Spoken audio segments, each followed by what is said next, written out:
Everyone doing 13 here, and yeah, it's been a while, hasn't it? Work. All I have as an excuse is work. Been doing a lot of that. I have 3 jobs, so.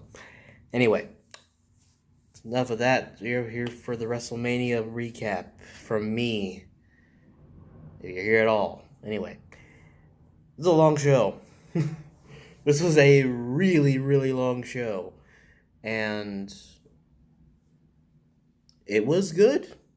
I had my doubts going into this. I was really skeptical because the build up, not the best, not the worst.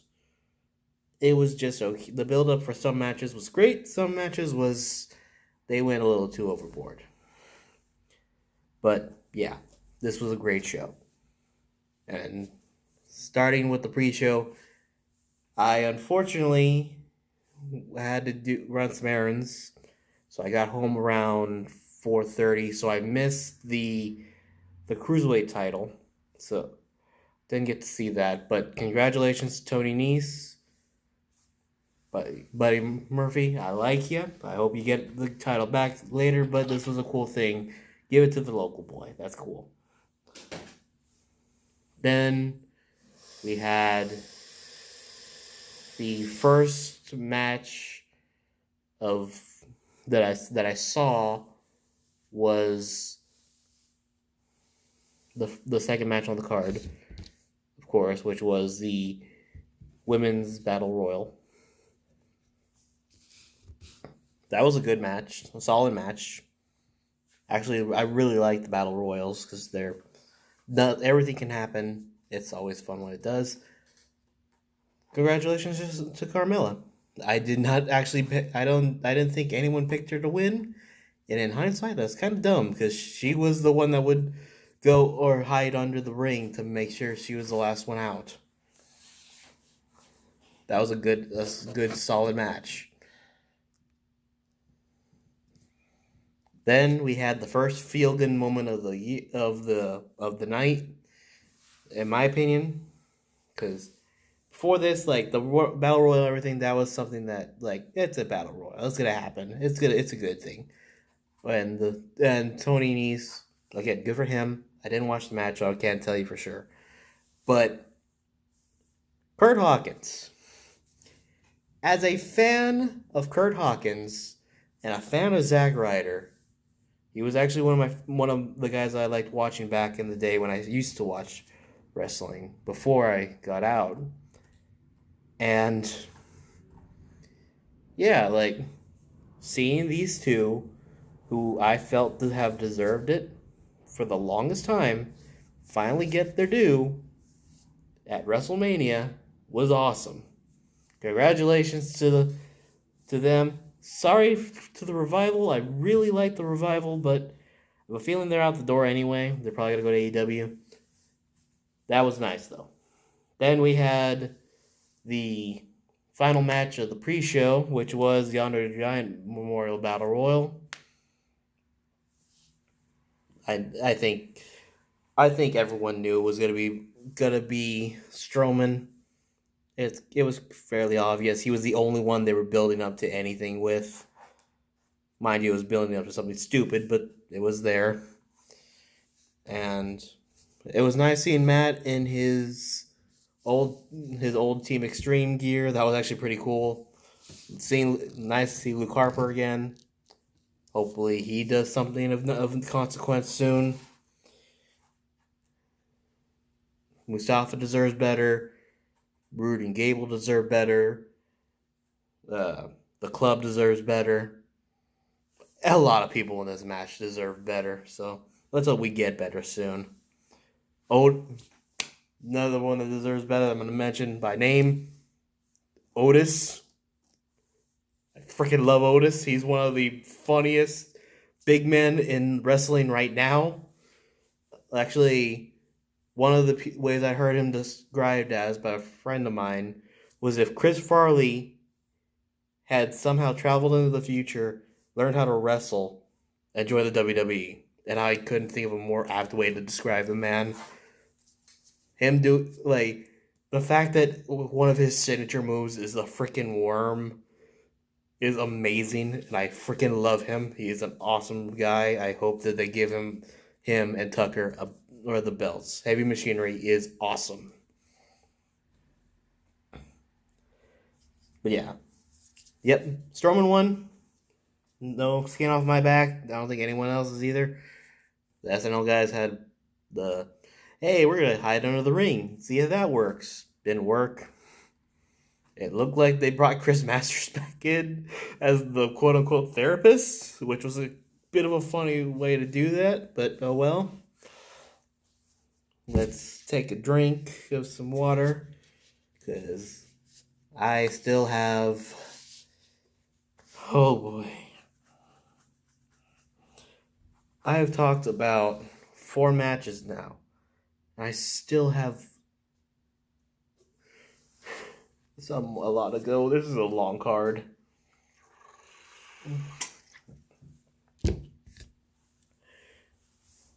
First things first. They started the show with Hulk Hogan. The biggest misstep they had this year was keep putting Hulk Hogan into this thing. Why was he there? Why was he there? No one wanted to see him. In fact, I actually heard people say, turn the music off.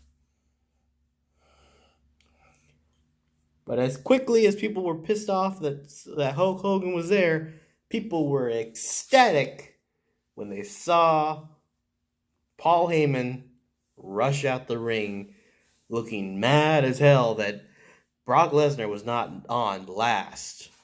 So if he wasn't going to be on last, then damn it, he's going to be on first. So we had the Universal Championship open the show. Yes. Bye, Brock. We're not gonna miss you when you're gone. Seth Rollins is your new Universal Champion. This was the first thing that everyone who didn't watch the pre-show saw, and that is awesome.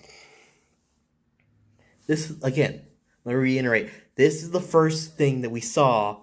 If you didn't watch the pre-show, which a lot of people don't, because it's the pre-show, so they think they can get to their stuff on time. So they started with this. This was awesome. This was great. Let's do more. Let's keep this going. Okay, what's next? Okay. Next match was the Iconics versus the team of Nia Jax and Tamina. This is the team of Beth Phoenix and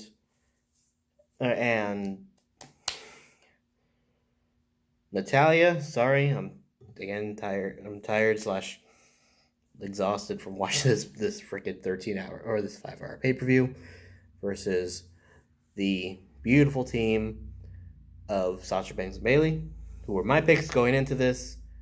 I'm happy to be wrong though. Iconics won the tag team or the tag team championship or women tag team or championships. Great match. Decent match. Perfectly paced. So, no complaints from me. Sorry.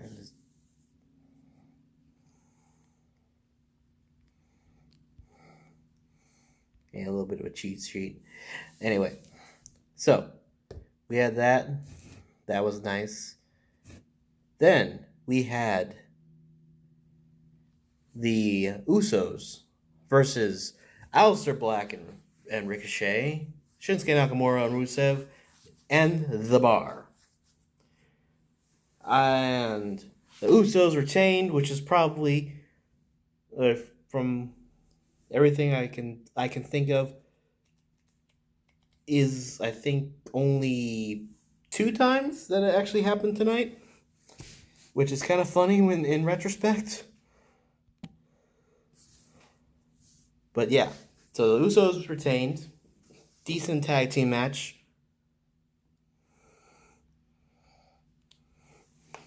Then we had AJ Styles and Randy Orton. This was a nothing match, really. It was like just a feud culmination, which I get on a normal pay per view, but not on WrestleMania. If it does, I'm one of those people that I feel if it doesn't involve belts, it shouldn't be on Mania, unless it's something big, like Triple H versus Batista was, where it was the end of a career, or a retirement match like Curt Hawkins. We'll get to him later. There's nothing really like small matches like that shouldn't be on the card as if it's gonna be this stacked already. Now, I get it. They're trying to give you the money's worth for the paying customers because these tickets were probably expensive. But still, it's just there's a lot of people or a lot of things that they could have done a lot better. They could have cut this match. It was an okay match. It would be like the match of the night for a pay-per-view, but for this tonight. So yeah, that's that. Then we had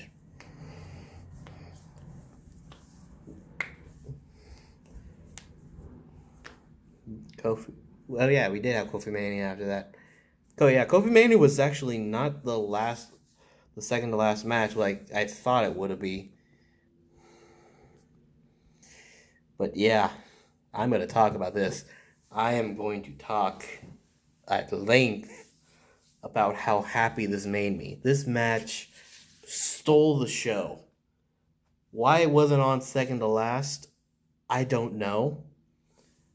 I would have waited with bated breath and every bit of anticipation that it deserved to wait for this match. It was that good. But yeah, everything was perfect.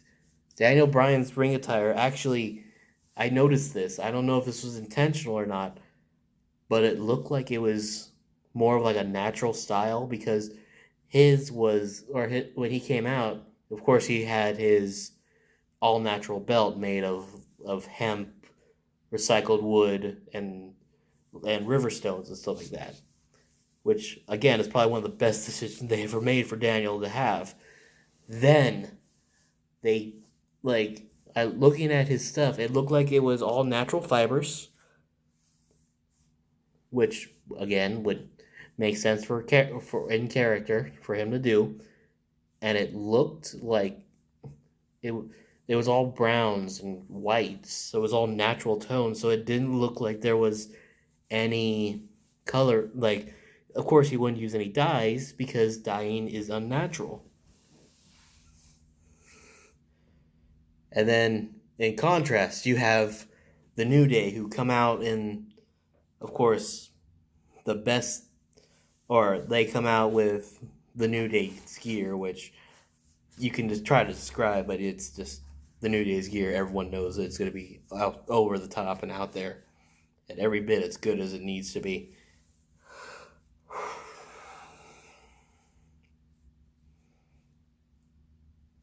And the match itself was perfect. The match itself was so good. Like, I'm gonna keep saying that because it's true. Like, it was so good.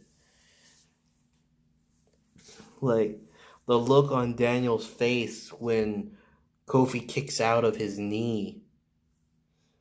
Daniel Bryan's knee, one of the hardest hitting moves in the WWE. Kofi kicked out of it, and Daniel was stunned. Then he kicks out, or then he gets out of not one, not four, but three yes locks. I'm just gonna call them yes locks, that's what I know him as. He gets out of 3 yes locks. That's when I knew that he was gonna win, or that Daniel had no chance of winning and Kofi was gonna win, because realistically, Kofi Kingston had Daniel Bryan had no chance no chance in hell to win this match, because he was going up against a man who survived 20 minutes in the Royal Rumble, who survived a or an hour gauntlet match, who survived the Elimination Chamber a week after an hour gauntlet match, who survived another hour gauntlet match, a singles match against Kofi was basically going to end in tragedy no matter who it was. And that's the beautiful thing about this storyline to me, aside from the sadly racist elements in it, which everyone will agree with, it was kind of bad that it was like that. But the beautiful thing about it was that they wanted to turn Daniel Bryan into a heel. And they gave him the one guy that everybody could get behind. And they turned the guy that in WrestleMania 30 we were all behind into the guy that we were all against. It was amazing to watch the juxtaposition of that. And the place erupted when that 3 count happened. And Kofi won. And Big E and Woods jumped in and hugged him. They went outside. They grabbed the belt. They grabbed the natural belt. And they look at it and they say no. They reach under the curtain and there's the actual WWE Championship belt. And they gave it to Kofi. And Big E pulls out a box with a shirt that says, "There's a new champ." Yes, there is. It was so good. Well, I needed a breather. So did everyone else after that match. So let's talk about it. Shane versus The Miz. This match should not have been as good as it was. When you're going up against AJ Styles and Randy Orton, again, I said these were nothing matches, but in terms of entertainment, you would think that The Miz and Shane McMahon would be a better match, or would be a worse match than an AJ Styles match, but here the fuck we are, and this match was freaking great. I'm not going to talk about the ending, because I don't want to dwell on longer than I already am, because I'm getting winded, and I still have X amount of matches to go. I'm not even going to count right now. But the ending sees them on the production rafters. Miz is basically sets him up for a superplex, throws him off the barricade because it's Shane McMahon, and he has to prove that he is the adrenaline junkie we all don't want him to be, and he freaking, in a beautiful way to keep this feud going, basically Miz won the match, but the pin went to Shane. So this feud's more than likely going to continue. So, oh well.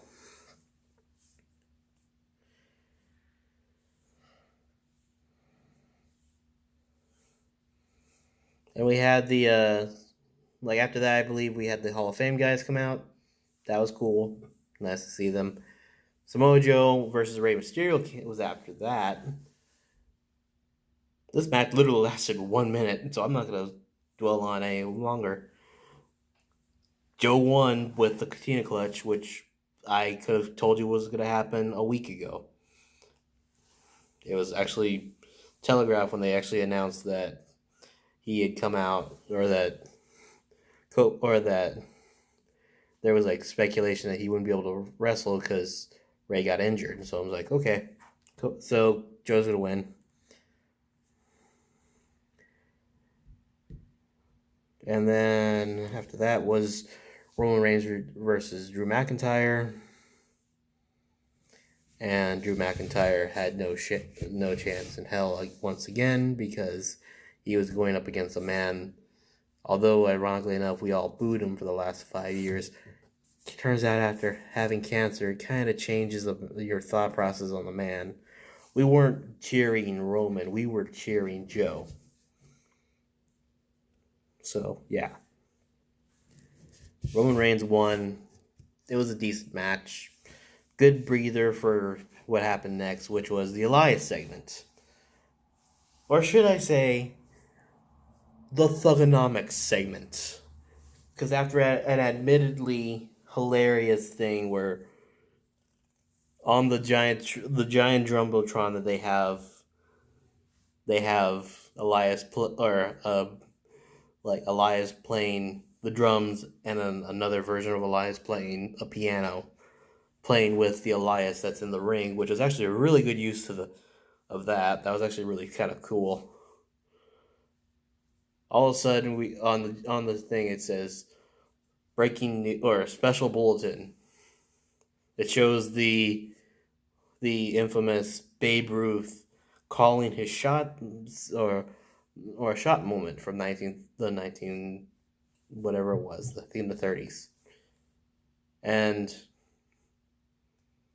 after that, we hear word life. It's basic thugonomics. And everyone that was over the age of 10 knew exactly what was happening and laughed their butts off when they saw John Cena come out with a number 3 jersey in the Thugonomics gear. And then proceed to bury the crap out of Elias.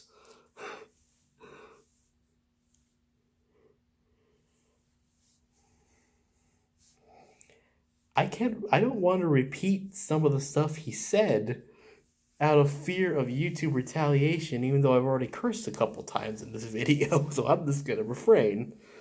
I'm just going to say, if you want to watch it, look it up. It's worth it. So we still had 4 matches after this. So we had Triple H versus Batista. Solid match. Of course, Ric Flair got involved because it was because of Ric that we had this feud in the first place. So yeah, Triple H is still gonna wrestle, although he's probably gonna go out on his own terms, not on Batista's. It was a good match though. Then we had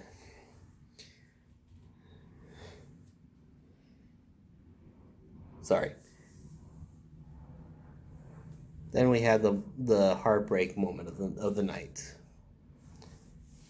A big heartbreak moment because as someone who is a genuine fan of Kurt Angle,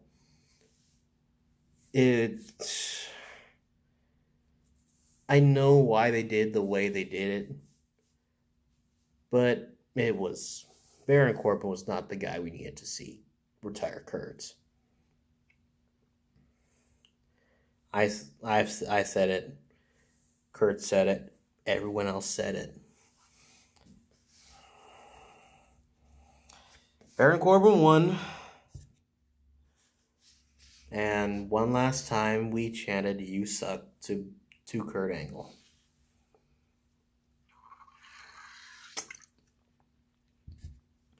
Though as a sign out or on the front, so elegantly put it, he never sucked. I doubt he'll ever see this, but Kurt, you were one of the greatest wrestlers of all time. You were one of the greatest sports entertainers of all time. It was an honor to see you wrestle. You are going to be sorely missed in the WWE, and we hope you do show up soon. So, we have 2 matches left to talk about. I hope I'm not forgetting anything, at least. Anyway. We had the Icy Title Match, which was the second to last match of the night. Finn Balor versus Bobby Lashley. Finn Balor dressed up as the Demon. And if I said those words and you didn't automatically tell that Finn won, then there's something wrong. Because to my knowledge, Finn has never lost when he's brought out the demon ever since he's gotten brought up. I believe he lost to Joe in NXT as the demon, but to my knowledge, I don't think he has ever lost as the demon or the demon king in WWE. No difference. So Finn Balor is your new Intercontinental Champion. He just needs the tags, and he'll be Grand Slam. Finally, we had a long thing. Let's do a little break. A little bit of dance break. That's what happened, actually. Like, Alexa Bliss comes out, says, like, hey, we set the record. This is MetLife's record for Mania and all that. Let's take a break. We've been watching for a while. Let's do a dance break. R-Truth Carmella coming out. That's nice. Good way to think, or to give them a little bit of levity. The women's match. This,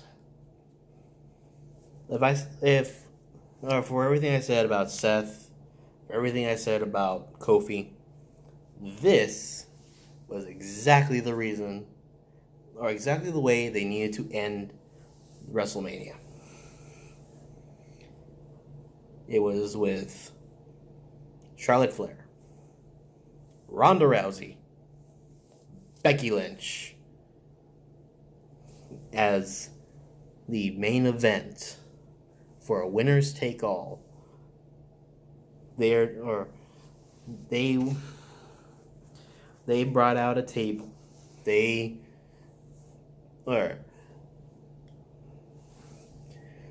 Ronda and Becky, or Becky and Charlotte worked together to try to basically annihilate Ronda. And then Ronda did herself in. Well, to the ref, she did herself in. It was a screwy finish, but it worked because of who it was. It was Becky pinning Ronda, giving Ronda Rousey her first loss in her entire WWE career. So yeah. Becky Lynch is now your Raw and SmackDown Women's Champion. I have a feeling this is going to change tomorrow. I'm going to be paying attention. Overall, this was a great feel-good WrestleMania. Not the best, in my opinion. That is still 30. But for everything that they did, everything they had going against it compared to last year, this was a great show. And hopefully this is usually this is it's a barometer for the year to come. Hopefully this WrestleMania is a barometer that this year is going to be really good. But for now, I've been talking for 28 minutes. I am tired, so I'm going to go to bed. This has been Dylan 13. Later.